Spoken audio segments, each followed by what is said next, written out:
একটা বাজার করতে আসি, এই বাজারে একটা রাস্তাঘাট নাই, বাজারে একটা ড্রেন নাই, পচা দুর্গন্ধ।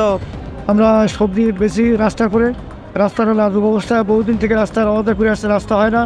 রাস্তায় মোটরসাইকেল দিয়ে সিটকে কাটা আসে, ট্রাকে ধাক্কা দেয়, কখনো কখনো আমাদের সবজি পিছিয়ে দেয় ট্রাকে, কখনো সাইকেলে ক্রেতাদের পিছনে ধাক্কা দেয়, ক্রেতারা হুমড়িকে পড়ে যায়। তার এই দীর্ঘ 50 বছর ধরে এইভাবে অবহেলিত অবস্থায় চলে আসছে। এই বাজারের কোনো উন্নয়ন নেই, কোনো ড্রেনেজ ব্যবস্থা নেই, কোনো ডাস্টবিন নেই, এর মধ্যেই বড় যানবাহন বসে। এখানে একটা ফুড গোডাউন আছে, এখানে কোনো ট্রাক ঢুকতে গেলে অসুবিধে হয়, তারপর যানবাহন চলতে গেলে অসুবিধে হয়। সাতক্ষীরা সুলতানপুর বড় বাজার, এটা হলো 60 থেকে 65 বছর আগের পুরাতন একটি বাজার। এখানে একটা ঐতিহ্য আছে। এর বাজারের আপনার 20 থেকে 20 হাজার লোকের কর্মসংস্থান, এই কর্মসংস্থান হারিয়ে যাচ্ছে, অবকাঠামো হারিয়ে যাচ্ছে। এখানে যানজট নিরসন, আপনার দুই সাইডের অবৈধ দোকানপাট, কোনো সুস্থভাবে পরিবেশ নেই, যে যেখানে পাচ্ছে সেই সেখানে দোকানদারি করছে, মানুষের আসা যাওয়ার ব্যাপক সমস্যা হচ্ছে।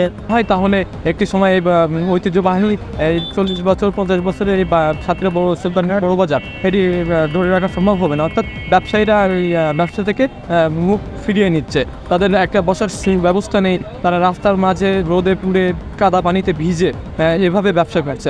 তাদের এই উন্নয়নটা অতি জরুরি এবং আমাদের অত্যন্ত প্রয়োজনীয় একটা বাজার। আমরা দৈনন্দিন বাজার থেকে কেনা দ্রব্য কিনি এবং আমরা সেটি খাদ্য গ্রহণ করি।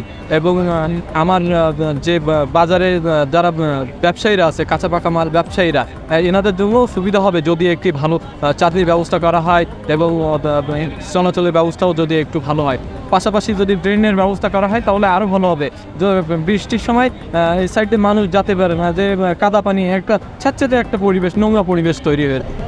সাতক্ষীরা পৌরসভা যেহেতু আমাদের এখান থেকে টাকা নেই, প্রতি বছরে 50-60 লক্ষ টাকা, এখানে যদি আমাদের বহুতল ভবন তৈরি করে দিত, এখন দেখা যাচ্ছে আমাদের শ্রমিক খাটে আমাদের দোকানের 3000, তখন যখন বহুতল ভবন হবে, উন্নয়ন হবে, তখন এখানে অন্তত 5000 শ্রমিক কাজ করতে পারবে।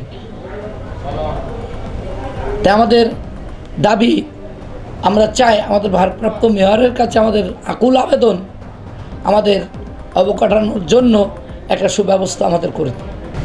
আজকে সরকারি যত কর্মকর্তারা আছেন এবং আমাদের মেয়র সাহেব আছেন, উনি আমাদের দিকে একটু সুদৃষ্টি দিলে মনে হয় আমাদের কাজটা সাফল্য হতে পারে।